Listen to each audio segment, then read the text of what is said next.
بس انتہائی مختصر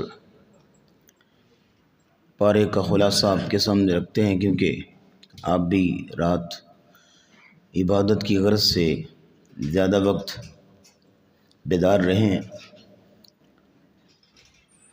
اس لیے مشکل ہوگا لمبے چوڑے درس میں شامل ہونا اور اتنی دیر بیٹھنا۔ ہم بھی آپ کے ساتھ ہی ہیں۔ آج ہمارا 21واں پارہ ہے، اور اس پارے کا مین تھیم، بنیادی جو موضوع ہے وہ ہے حکمت و معرفت۔ حکمت عقل مندی کو کہتے ہیں، دانائی کو کہتے ہیں۔ اللہ رب العزت نے کوئی بھی چیز بغیر حکمت کے پیدا نہیں کی، اور اگر شریعت میں ہمارے لیے کوئی احکامات ہیں، اصول اور ضوابط ہیں، تو ان میں بھی ہر تعلیم، ہر حکم کے پیچھے کوئی نہ کوئی حکمت ہوتی ہے۔ پھر دوسرے نمبر پہ معرفت جو ہے، یہ بندہ مومن کو اپنے رب کی پہچان ہونی چاہیے، اپنے رب کی رضا کی پہچان ہونی چاہیے کہ کن چیزوں میں میرا مالک راضی رہتا ہے۔ تو اسی حکمت اور معرفت کے تناظر میں اس پارے کو دیکھیے گا۔ حکمت و معرفت کا پہلا اصول اللہ رب العزت نے پارے کے شروع میں دے دیا۔ سورۃ العنکبوت کی آیت نمبر 45، اتل ما اوحی الیک من الکتاب واقم الصلاۃ۔ آپ پر جو وحی ہم نے کیا ہے ان احکامات کو آپ تلاوت کیجیے، واقم الصلاۃ، اور نماز قائم کیجیے۔ ان الصلاۃ تنہی عن الفحشاء والمنکر، بے شک نماز جو ہے وہ بے حیائی سے اور برے کاموں سے روکتی ہے۔ جس طرح پانی کے اندر یہ تاثیر ہے کہ پانی پیاس کو بجھاتا ہے، مختلف ادویات کے اندر یہ تاثیر اللہ نے رکھی ہے کہ ان میں مختلف بیماریوں کے لیے شفا ہوتی ہے۔ اسی طرح نماز کے اندر یہ اللہ نے تاثیر رکھی ہے کہ نماز انسان کو برائی سے اور بے حیائی سے روکتی ہے۔ عبداللہ بن مسعود رضی اللہ تعالیٰ عنہ کا کتنا خوبصورت فرمان ہے، کہتے ہیں کہ کامیاب نمازی وہ نمازی ہے کہ جو اپنی نماز کی اطاعت کرتا ہے۔ کامیاب نمازی وہ نمازی ہے جو اپنی نماز کی اطاعت کرتا ہے، اپنی نماز کا حکم مانتا ہے۔ پوچھا گیا کہ نماز کی اطاعت کیسے ہے؟ کہا نماز تقاضا کرتی ہے کہ یہ کام تمہاری زندگی میں ہونے چاہیے اور یہ نہیں ہونے چاہیے، اور آپ جو ہیں وہ اس نماز کے تقاضوں کے مطابق وہ کام چھوڑ دیتے ہیں، کچھ کاموں کو اختیار کر لیتے ہیں، یہ آپ نماز کی اطاعت کر رہے ہیں۔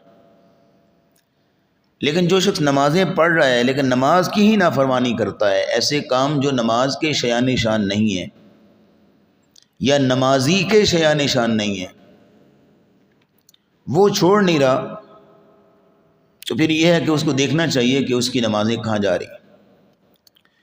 یہ نماز کا مین مقصد بیان کیا کہ نماز ایک ایسی پاور دیتی ہے کہ بندہ اپنے آپ کو برائی سے روک لیتا ہے، بے حیائی سے روک لیتا ہے، منکرات سے روک لیتا ہے۔ تو جب نمازیں پڑھ کے یہ پاور پیدا نہیں ہو رہی تو پھر نظر ثانی کرے نماز کے اندر پاور نہیں ہے، نماز کے اندر جان نہیں ہے، نماز کے اندر روح نہیں ہے، نماز کی اصل حکمت نہیں اس کو حاصل ہوئی، کیونکہ اس بارے میں تو حکمت اور معرفت بتائی جائے گی نا۔ تو نماز کی حکمت یہ ہے۔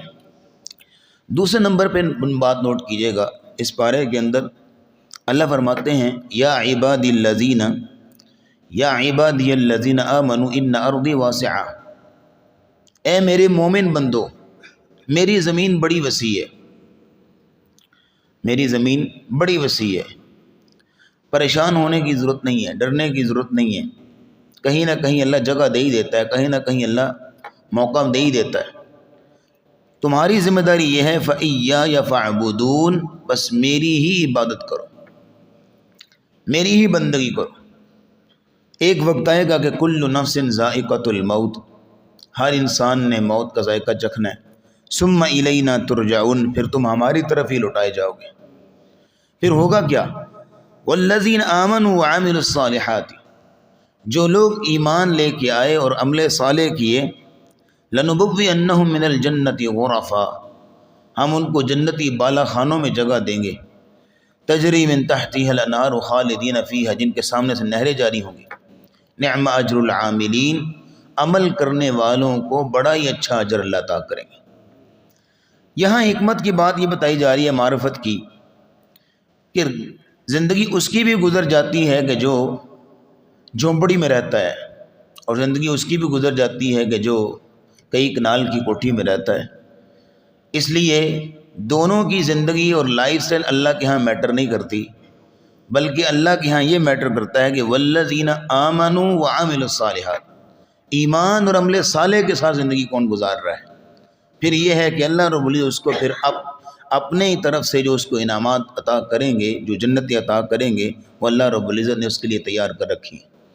تیسری بات نوٹ کیجئے، 6 باتیں کرنی ہیں، تیسری بات ہوگی والذین جاہدوا فینا لنہدینہم سبلنا، جو لوگ ہمارے رستے میں جہاد کرتے ہیں، اللہ کہتے ہیں جو ہمارے رستے میں محنت کرتے ہیں، جد و جہد کرتے ہیں، لنہدینہم سبلنا، ہم اس کو ان کے لیے رستے کھول دیتے ہیں اور کئی راہیں ہموار کر دیتے ہیں ان کے لیے۔ جو بندہ بھی ارادہ کر کے نکلے کہ میں نے اللہ کے رستے میں محنت کرنی ہے، سر اللہ کا رستہ علم کا رستہ ہے۔ آپ قرآن پڑھنے کے لیے، قرآن سیکھنے کے لیے، حدیث پڑھنے کے لیے، حدیث سیکھنے کے لیے، اور یہ ہے کہ اس پر عمل کرنے کے لیے آپ جب نکل پڑتے ہیں، اللہ کے رستے میں محنت کرتے ہیں، تو اللہ کیا کرتے ہیں؟ لنہدینہم سبلنا، اللہ آپ کے لیے اور راہیں کھول دیتے ہیں، آسانیاں ہونے لگتی ہیں، آپ کو دین سمجھ آنے لگتا ہے، کئی آئیڈیاز آنے لگتے ہیں، کئی طریقے آنے لگتے ہیں، اور پھر یہ ہے کہ کئی راہیں کھلنے لگتی ہیں۔ اور فرمایا وَإِنَّ اللَّهَ لَمَعَ الْمُحْسِنِينَ، اور اللہ تعالیٰ ایسے ہی نیکوکار بندوں کے ساتھ ہے، یعنی ایسے بندوں کی مدد کرتا ہے۔ چوتھی بات نوٹ کیجئے گا، فرمایا منیبین الیہ واتقوہ، یہاں حکمت اور معرفت کی بات نوٹ کیجئے چوتھے نمبر پہ، فرمایا منیبین الیہ، اللہ ہی کی طرف رجوع کرنے والے بن جاؤ، واتقوہ، اور اسی کا تقوی اختیار کرو، واقیموا الصلاۃ، اور نماز قائم کرو، ولا تکونوا من المشرکین، اور مشرکوں میں سے نہ ہو جاؤ۔ اس کا مطلب ہے جو نماز نہیں پڑھتا وہ مشرک ہے، اس فتوے کے مطابق قرآن کی آیت کہہ رہی ہے نماز پڑھو اور مشرکوں میں سے نہ ہو جاؤ۔ مطلب یہ ہے کہ جو شخص نماز نہیں پڑھتا وہ مشرک ہے۔ وجہ کیا ہے؟ اس لیے کہ نماز نہ پڑھنے والا شرک فی الاطاعت کرتا ہے،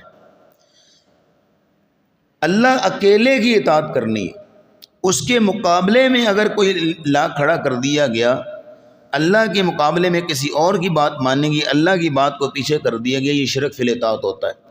مثال کے طور پہ نماز کا ٹائم ہے اور ادھر نماز کا وقت ہے، اللہ کا حکم آ گیا، انسان اللہ کے حکم کو پیچھے کر کے اپنی خواہش نفس، یا یہ ہے کہ اپنا کاروبار، اپنی ضروریات، اپنی برادری، قوم، جو بھی، ان کی رائے کو اور اپنی خواہش نفس کو مقدم کرے، اس کا مطلب ہے اس نے اللہ کے حکم کو پیچھے کر کے ان کو مقدم کیا، اس نے شرک فی الاطاعت کیا۔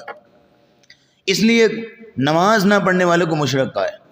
اس لیے جب انسان نماز کا وقت ہو، ماشاءاللہ نمازی ہیں، لوگوں کو پیغام دیا کریں کہ نماز کا وقت ہو، مؤذن کہہ رہے اللہ اکبر، اللہ سب سے بڑا ہے، تو پھر اللہ ہی سب سے بڑا ہے، اللہ بھی سب سے بڑا ہے اور اس کا حکم بھی سب سے بڑا ہے، اس کے حکم کے آگے ساری چیزیں چھوٹی ہیں، ہر چیز چھوٹی ہے، صرف اس کا حکم جو سب سے بڑا ہے۔ اس لیے یہ عقیدہ ایک مومن کا ہونا چاہیے۔ 5ویں نمبر پہ سیکنڈ لاسٹ بات ہے، اور وہ یہ ہے حضرت لقمان علیہ السلام کو وَلَقَدْ آتَيْنَا لُقْمَانَ الْحِكْمَةَ، اللہ تعالیٰ نے حکمت عطا کی۔ حکمت و معرفت ہے اس پارے کا موضوع، اور حکمت و معرفت کی باتیں آپ سن رہے ہیں تو ساتھ میں حضرت لقمان کا ذکر بھی ہے جن کو اللہ نے حکمت عطا کی تھی۔ اور حکمت کا تقاضا کیا ہے؟ انشکر للہ، اللہ کا شکر ادا کرو۔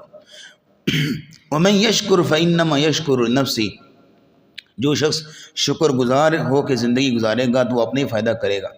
ومن کفر فإن اللہ غنی حمید، اور جو شخص بھی کفر کرے گا، ناشکری کرے گا، تو اللہ تو بے پرواہ ہے، اللہ کو کوئی پرواہ نہیں ہے، نقصان وہ اپنے ہی کرے گا۔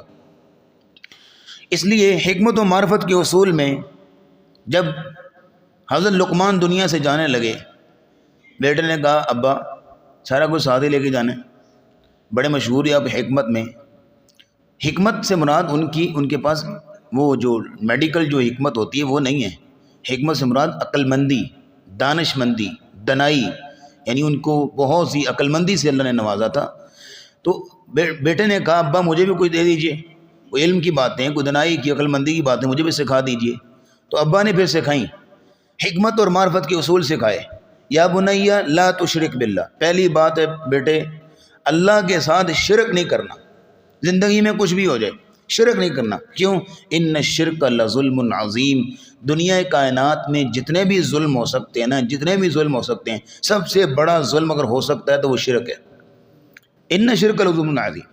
دوسری بات کہا یا بنیا انہا ان تک مثقال حبۃ من خردل فتکن فی صخرۃ او فی السماوات او فی الارض یأتی بها اللہ، یاد رکھیں تمہارا کوئی چھوٹا سا عمل چاہے اچھا ہو یا برا ہو، قیامت کے دن اللہ اس کو اکٹھا کر لے گا۔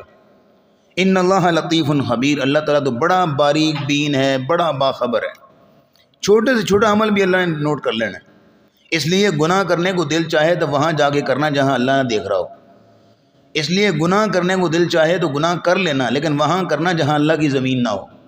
یہ بیٹے کو نصیحت کی جا رہی، اس لیے آگے فرمایا یا بنیا اقیم الصلاۃ، بیٹا نماز قائم کرنا، وامر بالمعروف، نیکی کا حکم دینا لوگوں کو، وانہا عن المنکر، برائی سے منع کرنا، واصبر علی ما اصابک، اور تجھے زندگی میں جو بھی مصیبت پریشانی تکلیف ہے تو اس پہ صبر کرنا۔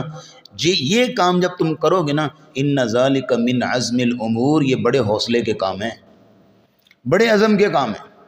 ان کاموں کے لیے بڑا جگرا چاہیے، بڑا حوصلہ چاہیے، بڑی جو ہے وہ سیلف پاور چاہیے۔ اس کے بعد آگے نصیحتیں کی، حکمت اور معرفت کے اصول سمجھائے، اور میں ولا تصعر خدک للناس ولا تمشی فی الارض مرحا، لوگوں سے منہ موڑ کے بات نہ کر۔ بس ہم ٹائم بات کرنے کا ایک انداز بھی ہوتا ہے نا، غصے سے بات کرنا، منہ بسوڑ کے، منہ موڑ کے، کہا نہیں، جس سے بات کر رہے ہیں حشاشت بشاشت کے ساتھ، خوبصورتی کے ساتھ اس سے بات کر۔ ولا تمشی فی الارض مرحا، زمین میں اکڑ کے نہیں چلنا۔ ان اللہ لا يحب كل مختال فخور، کہ اللہ تعالیٰ اکڑنے والوں کو پسند نہیں کرتا۔ وقصد فی مشیک، اپنی چال میں میانہ روی رکھ، یعنی نہ ہی اتنی عاجزی ہو کہ پتہ چلے کہ پتہ نہیں بیمار ہے، کوئی لاغر ہے، پیچھے سے بندہ آگے وہ بھائی کیا ہوگا سیدھا ہو کے چل ذرا، یعنی اتنا لاغر بھی نہ ہو، اور نہ ہی اتنا اکڑ کے چل رہا ہو کہ بس سمجھے کہ بس پوری زمین کا مالک یہی ہے۔ فرمایا وقصد فی مشیک، اپنی چال میں درمیانہ پن رکھ، وغضض من صوتک، اور اپنی آواز دھیمی رکھا کر بات کرنے کے لیے۔ سم ٹائم ایسا ہوتا ہے کہ گھر میں بھی بات کرتے ہوئے، یا ویسے بھی دو دوست بیٹھے ہیں، چار لوگ بیٹھے ہیں بات کرنے میں، جو بات جو ہے وہ ہلکی آواز میں ہو سکتی ہے نا، وہ آواز جو ہے اتنی لوڈ کریں گے کہ بس اللہ علم۔ اب ہوتا یہ ہے کہ اب دیکھیں میرے سامنے ایک بندہ بیٹھا ہوا ہے، اب اس کو سنانے کے لیے مجھے اتنا بولنے کی کیا ضرورت ہے، جیسے وہ بندہ وہ باہر سیڑھیوں کے پاس بیٹھا ہوا ہے۔ یہ ہے وغضض من صوتک، اپنی آواز کو دھیما رکھ۔ آگے فرمایا ان انکر الاصوات لصوت الحمیر، سب سے بری آواز جو ہے وہ گدھے کی آواز ہوتی ہے، کیونکہ وہ بلا وجہ بہت لوڈ بولتا ہے۔ اس لیے یہ حکمت اور معرفت کے اصول بتائے، اللہ رب العزت ہمیں ان اصولوں کو اپنانے کی توفیق عطا فرمائے۔ یہ 5 باتیں ہو گئیں۔ چھٹی اور آخری بات نوٹ کیجیے گا حکمت اور معرفت کی۔ زندگی میں انسان پہ کئی موڑ آتے ہیں، کئی الجھنیں آتی ہیں، پریشانیاں آتی ہیں، تکلیفیں آتی ہیں۔ یہ ساری جو تکلیفیں ہوتی ہیں نا، یہ بیسیکلی اللہ کی طرف سے ایک انڈیکیشن ہوتا ہے۔ اللہ رب العزت جب دیکھتے ہیں نا کہ میرا بندہ جو ہے وہ مجھ سے دور جا رہا ہے، کچھ غلطیاں کر رہا ہے، وہ اس طریقے سے زندگی نہیں گزار پا رہا جس انداز سے اس کو گزارنی چاہیے، تو اللہ پھر اس بندے کو نا تھوڑا سا ہلانے کی کوشش کرتے ہیں، تھوڑا سا اس کو جو انڈیکیٹ کرتے ہیں۔ جیسے بلال رضی اللہ تعالیٰ عنہ سے کسی نے پوچھا نا، بلال اتنی مصیبتیں، اتنی پریشانیاں، دین کے لیے اتنی ماریں کھائیں، تو بلال رضی اللہ تعالیٰ عنہ کہا کرتے تھے کہ جب تم مٹی کا برتن لیتے ہو نا تو اس کو نو کر لیتے ہو کہ پکا صحیح ہے کہ نہیں. تو اسی طرح اللہ رب العزت نے بھی جب پرکھنا ہے نا کہ ایمان کس بنیادوں پہ ہے اور ایمان کتنا مضبوط ہے، تو اللہ رب العزت بھی تھوڑا سا پرکھتے ہیں، جانچتے ہیں. تو اسی طرح زندگی میں جو مصیبتیں آتی ہیں، تکلیفیں آتی ہیں، یہ بندے کو اللہ اپنے قریب کرنے چاہ رہے ہوتے ہیں تاکہ اس کو سمجھ آئے کہ اوپر کوئی ذات بیٹھی ہے. اس لیے کئی آپ نے دیکھا ہوگا کہ پریشانی آتی ہے نا تو تہجد بھی شروع کر لیتے ہیں، پریشانی آتی ہے تو نماز بڑے اہتمام سے پڑھنے لگ جاتے ہیں. میں تنقید نہیں کر رہا، لیکن ایک طریقہ جو عام لوگوں کے یہاں رواج ہے وہ بتا رہا ہوں. وَلَنُذِيقَنَّهُم مِّنَ الْعَذَابِ الْأَدْنَىٰ دُونَ الْعَذَابِ الْأَكْبَرِ. اللہ فرماتے ہیں ہمارا اصول یہ ہے کہ ہم قیامت کے بڑے عذاب سے پہلے دنیا میں چھوٹے چھوٹے عذاب اس لیے دیتے ہیں لعلہم یرجعون، تاکہ لوگ پلٹیں اپنے رب کی طرف. تو یہ حکمت کا، معرفت کا ایک اصول یہاں میں بھی اللہ نے ہمیں دے دیا کہ جو پریشانی آتی ہے اس میں اصول یہ ہوتا ہے کہ اپنے رب کی طرف پلٹا جائے، کیونکہ اللہ کی طرف صرف انڈیکیشن آ گئی ہے، اللہ کی طرف سے جو ہے وہ اصول ہمیں بتا دیا گیا، دکھا دیا گیا. اس لیے یہ 6 چھوٹے چھوٹے اصول تھے، ورنہ باتیں تو بہت سی اس پارے میں تھیں، لیکن یہ ہے کہ صرف ایک پارے کا مین تھیم اور خلاصہ اور چند پیغامات آپ کے سامنے رکھنے تھے، وہ ہم نے رکھیے. اللہ رب العزت عمل کی توفیق عطا فرمائے. وآخر دعوانا الحمدللہ رب العالمین.